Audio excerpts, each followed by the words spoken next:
Around the time of the Iron Age, the north of Scotland was a tough place to be. The elements would be against you, with the wind whistling through the trees and a fairly consistent rain soaking anything unsheltered, as well as some not so friendly neighbours. That is why, if you were there to explore the area, you'd probably come across a broch or two. These dry stone towers with hollow walls were great at keeping the weather and the neighbours out.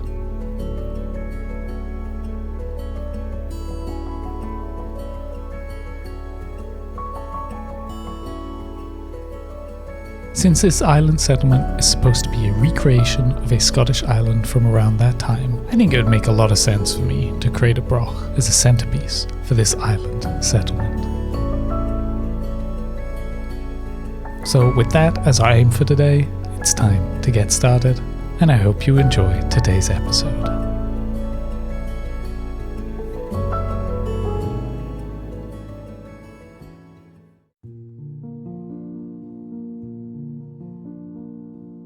Now, since these brochs are dry stone-walled structures, we'll start off the day by heading out to gather some stone and andesite. For this build, we're going to need a lot of stone, so we will clear out a large area of our temporary mine.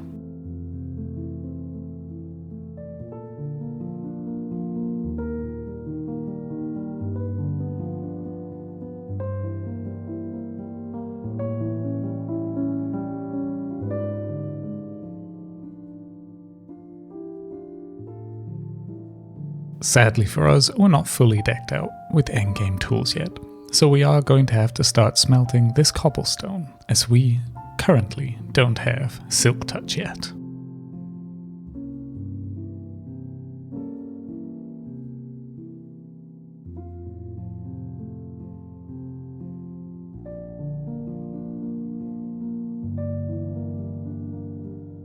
Last week, we left the episode clearing a path to the north section of the island.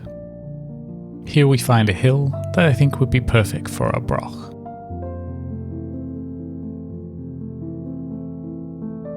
Giving this structure great protection and a fantastic lookout.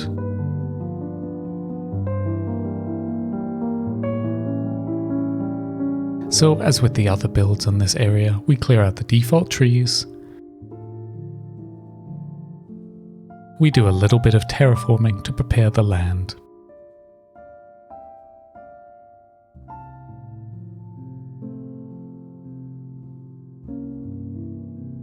And we also rehome some of the naturally spawning sheep from this area.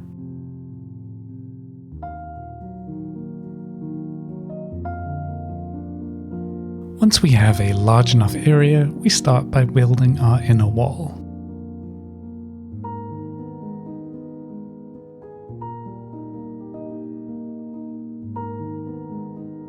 Similar to the other buildings in this area, we will be making a start with stone.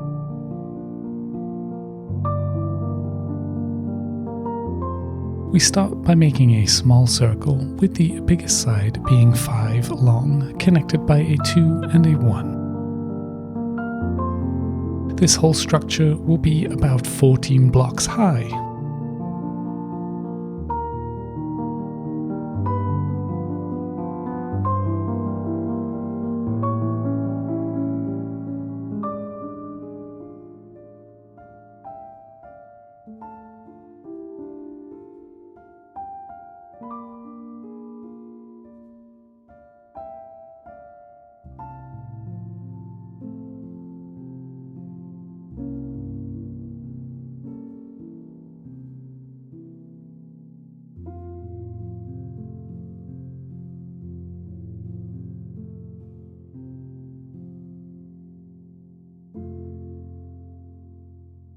Now the outer wall we will do in a similar fashion.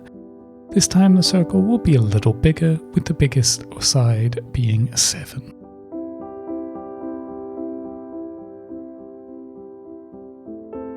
Again, we bring this one up, this time only about 10 blocks.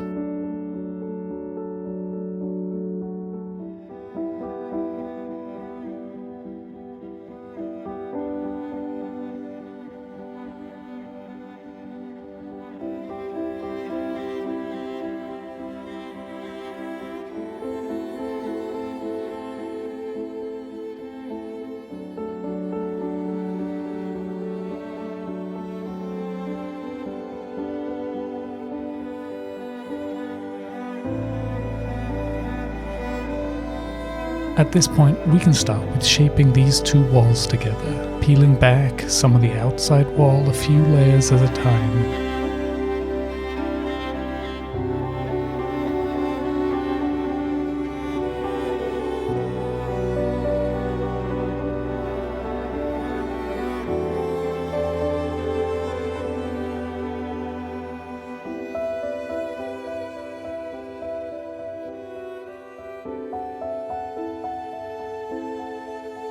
Working our way in 2 blocks at a time until we reach the inside wall.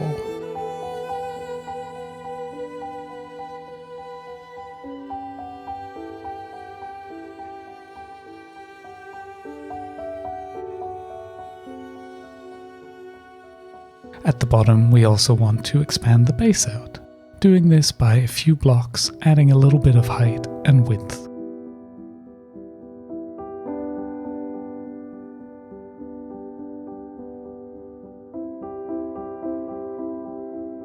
Once the shape is complete, we can start on the texturing and detailing. The main work will be tough at the bottom with mossy cobble and cobble throughout, focusing mostly on the bottom sections and becoming more sparse the further up we go.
We will then also add in veins of andesite throughout the whole building, as I quite like the andesite texture and colour difference compared to the stone.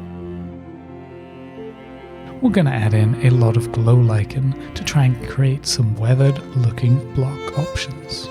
Once the texture is to our liking, we can go in and work in some depth with some stairs and slabs around the build.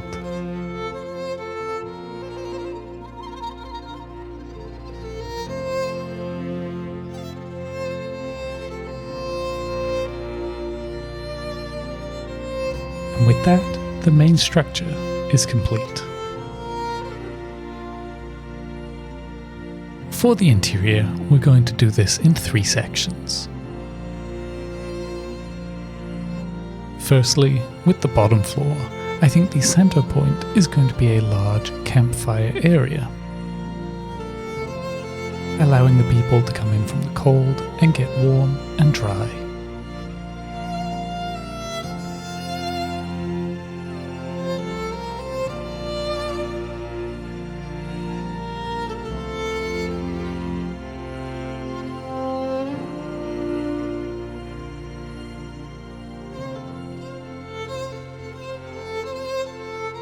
We'll also add in some area for storage and food preparation, as I see this area being a social section of the build.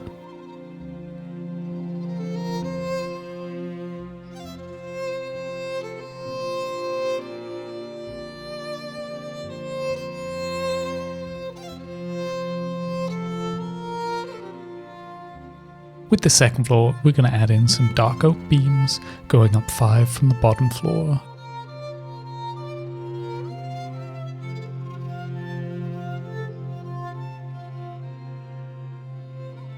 And creating a dark oak platform, leaving space in the middle for the smoke and the heat to easily rise through the building.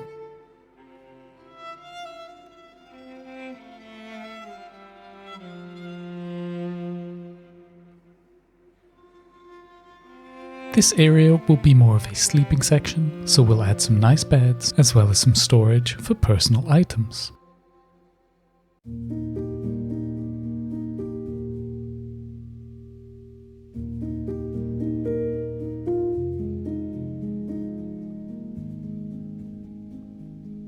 We of course need a way down to the bottom. With brochs, the space in between the two walls is what's used as the stairway. So punching a hole in the wall and working our way down with a spiral staircase all the way in dark oak.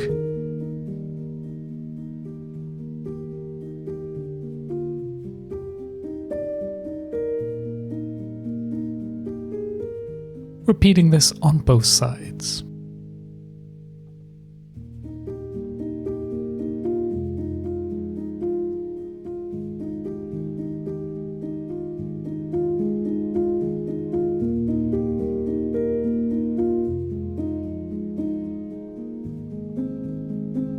And finally, we need to add in the roof. We'll start with some dark oak beams, which we can connect to the lower section with some grindstones and chains.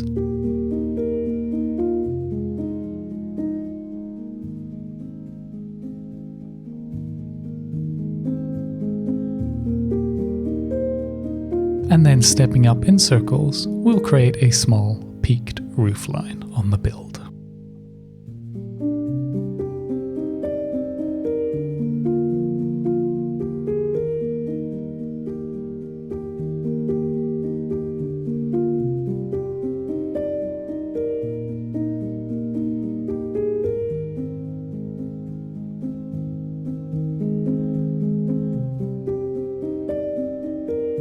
Now with the build complete, we need to connect it to our main paths. Adding in path blocks, coarse dirt, and slabs to smooth the transition down to the path. Without the default trees and with some of this odd terrain, I feel this place needs a bit more detailing around the broch.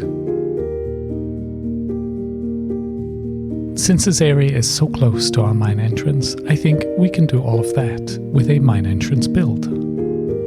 But that will have to wait for a future episode though, as we're out of time for today. I do hope you've enjoyed this relaxing, cinematic Let's Play, and hope to see you again on the channel.